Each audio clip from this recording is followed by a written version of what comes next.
My team, members of my governor's office, the IDPH and NIEMA, continue to scour the global supply chain for additional PPE. Governor J.B. Pritzker lists critical steps to battle the coronavirus surge in Illinois at today's press conference. That includes maintaining and increasing stocks of personal protective equipment. Pritzker also criticized the federal government for not sending enough supplies, saying the state has only received a fraction of what it asked for. Good evening, I'm Brianna Collins. Doug Quick is working remotely tonight. You can catch up with him on Twitter at DougFoxIL or on Facebook at DougQuickFoxIL. He'll be available throughout the show to answer your questions, or you can just send him a message to say hello. Doug will join us a little later with our forecast. But first, there are now more than 5,000 cases of the coronavirus in Illinois, and more than 70 deaths reported since the outbreak began. President Trump announced today that more than 1 million people have now been tested for the virus in the United States. He also pushed through FDA approval for a machine that can sterilize N95 masks so that they can be safely reused. The president says each machine will be able to sterilize 120,000 masks per day. New tonight, the state of Illinois is reporting 461 new cases of COVID-19. 8 new deaths are also being reported, including an inmate at Stateville Correctional Center near Chicago. 12 inmates at that same facility are currently in the hospital. 77 inmates are isolated because they're showing symptoms, and 11 prison employees are also sick. In central Illinois, the Champaign-Urbana Public Health Department is reporting 24 cases at this time. There are 2 confirmed cases in Douglas County, and Ford County is reporting its first case tonight. Vermilion, DeWitt, and Piatt counties are not reporting any active cases at this time. The number of coronavirus cases continues to grow by the hour across the country and here in central Illinois. Fox Illinois' Haiti Clotter breaks down the cases in Champaign County so far. Haiti? We told you about the first coronavirus case in Champaign County on March 15th. It was a woman in her 50s. In just a little over 2 weeks, the number of confirmed cases in Champaign County has gone up significantly. Right now, the county has 24 confirmed COVID-19 cases. The 3 latest cases include a man in his 80s, a man in his 40s, and a woman in her 30s. According to the Champaign-Urbana Public Health District, almost 60% of the confirmed cases are women, and people who tested positive for the virus range in age from 20s to their 80s. Almost 60% of the cases are in whites, about 16% are in Asians, and almost 13% are in African Americans. And health officials say the virus is affecting people who are not sure how or where they were infected. And so far, there have been no confirmed deaths in Champaign County due to the coronavirus. Reporting live in Champaign, Haiti Clotter, back to you. Thank you, Haiti.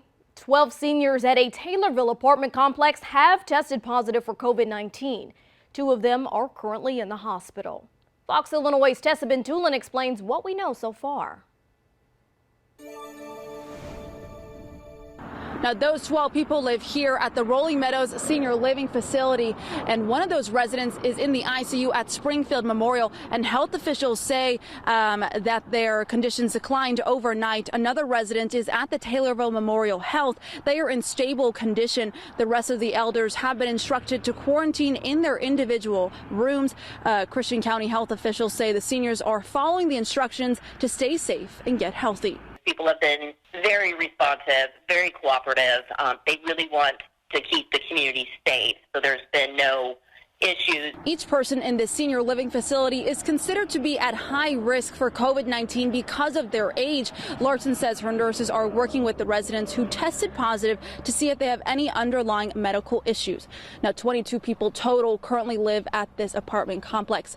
For now, in Taylorville, Tessa Bentulin, back to you. Thank you, Tessa. Tomorrow, all Illinois public schools will turn to remote learning. During these remote learning days, schools may implement either an e-learning plan or a remote learning day plan. They'll provide students with instruction and access to educators through whatever means possible. Superintendents are also encouraging parents to still help out and make sure their child learns the material so they don't fall behind. It's bittersweet because I'd rather have them all inside our buildings today learning, but we know that learning is going to continue if we get devices into the kids' hands, and we know that that's an important thing for parents right now. These days will be counted as remote learning days, not act of God days. Students will not need to make them up at the end of the year. The 2020 Olympics will happen just in 2021. That's according to the International Olympics Committee. The global coronavirus pandemic forced the committee to delay the games by a year. The summer event will still take place in Tokyo, Japan, but for now, athletes can set their sights on July 2021. The games will begin July 23rd and continue through August 8th. Macy's is furloughing most of its workers beginning this week. This comes as the company copes with significant sales losses during the coronavirus pandemic. The retailer did not say how many employees will be affected by the furloughs. All of its stores have been closed since March 18th, and it's not announced when they will reopen. To stay up to date with the most accurate coronavirus coverage and to see local closings and event cancellations, go to our website.